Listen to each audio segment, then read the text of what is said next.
So inattentive ADHD. So many parents have said to me, but my child isn't hyperactive. How can they have ADHD? The truth is, not all kids with ADHD are physically hyperactive. Inattentive ADHD is often more active in the mind than in the body. So it's kind of like hyperactive in the mind. Their thoughts may jump from one thing to the next, making it harder for them to focus or stay on task.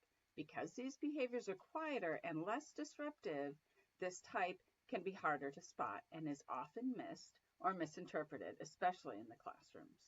Each symptom that I'm going to talk about here includes how it may present at home and at school to support clear observation and identification.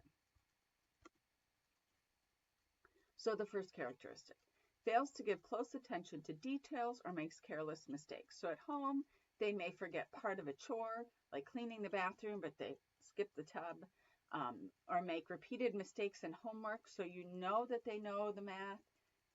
They're continuing to make errors in it. At school, they know the correct process for something, such as math, but small errors in math or grammar impact their grades. So writing, they may have good ideas, but their writing contains spelling, grammar mistakes, and that impacts the grade.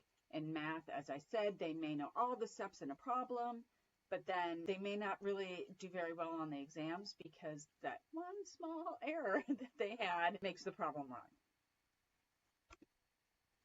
So has trouble sustaining attention in tasks or play activities. So at home, this is frequently jumps from one hobby or interest to another without finishing.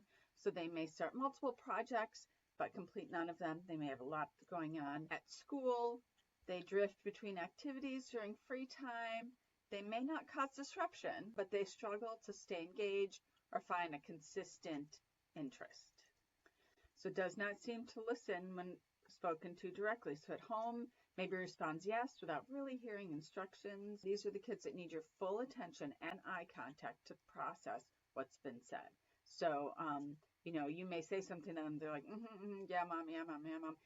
Or dad, if they're not paying attention to you, then later on they don't follow through, and it's because they were not listening.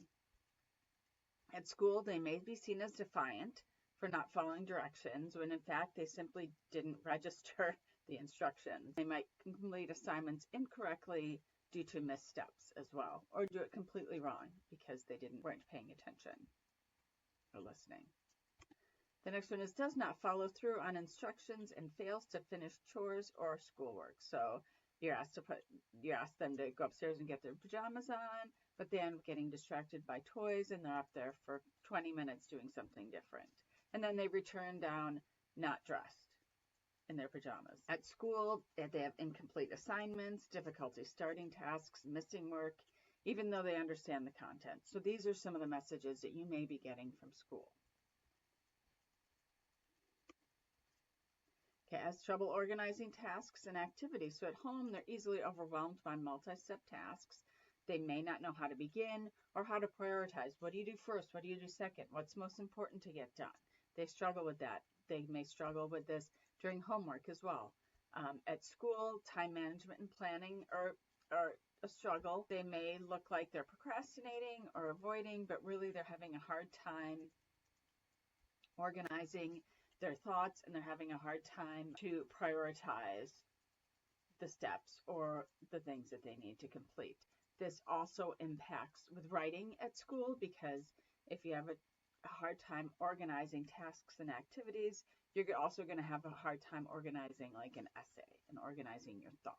So it also presents in writing at school, in longer writing assignments. Avoids or dislikes tasks that require sustained mental effort. So homework becomes a daily battle. So if you're having a daily battle with your child every night to get homework done, this may be a trait of ADHD. The child may deny having assignments or stall getting started, really struggling with homework. So anything that requires sustained mental effort. At school, they may avoid challenging work, especially long-term projects or tasks perceived as hard. So might act out when feeling overwhelmed. So you may see that there are certain times that they're getting in trouble at school. It may be like right when independent work is starting, or if they're in a class where they have to do a lot of writing or a big project and they're getting overwhelmed with the whole bigness of it. Then often loses items necessary for tasks and activities. So at home, they're frequently misplacing toys, books, or school supplies, backpacks in bedroom, maybe very disorganized. These are the kids that in the morning, like, okay, go find your backpack. They can't. Go get your coat. They struggle to find where it is, things like that. At school, desks or lockers are messy. They may lose completed work or constantly need replacement pencils and materials. Every task they go to, they're asking for a pencil. Sometimes I can walk into a class and see there's certain ones that the desks are always a mess every single day. And those are the kids like, they're struggling with organization, definitely. It's easily distracted by extraneous stimuli. So at home, this is every sound, movement, or visual can pull their attention away from tasks, which can lead to frustration. If they're trying to do homework and they hear a sound outside and that, pulls their attention to outside, that can be frustrating. If they're listening to something, if they're listening to a story even, and their attention keeps getting taken away. They're getting distracted. At school, they may stare out the windows, turn to noises, or lose focus easily, especially in quiet work time. So this is the one where if there's a kid next to them tapping their desk, that's going to distract them. This often really impacts or can impact assessments, because if they're in the regular ed classroom taking an assessment and there's a lot of noise, somebody's coughing, somebody's doing something else, that's going to take their attention off the test and they're going to get frustrated. This also it's one of those, we talked about how inattentive is it's not as visible.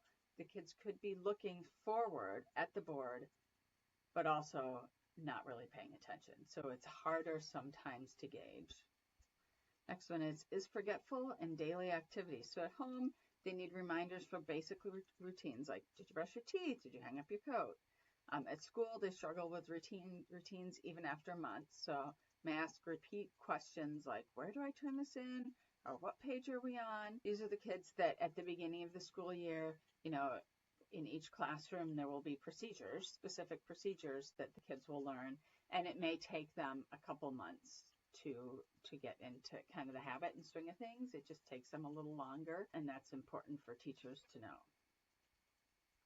So inattentive ADHD in general can fly under the radar because it often lacks the outward signs of hyperactivity. So the children may seem quiet or compliant, but internally they're dealing with constant mental distraction and struggle to maintain focus and follow through. So recognizing these signs is key to providing the right supports at home and in the classroom. So there are also supports at home that are important.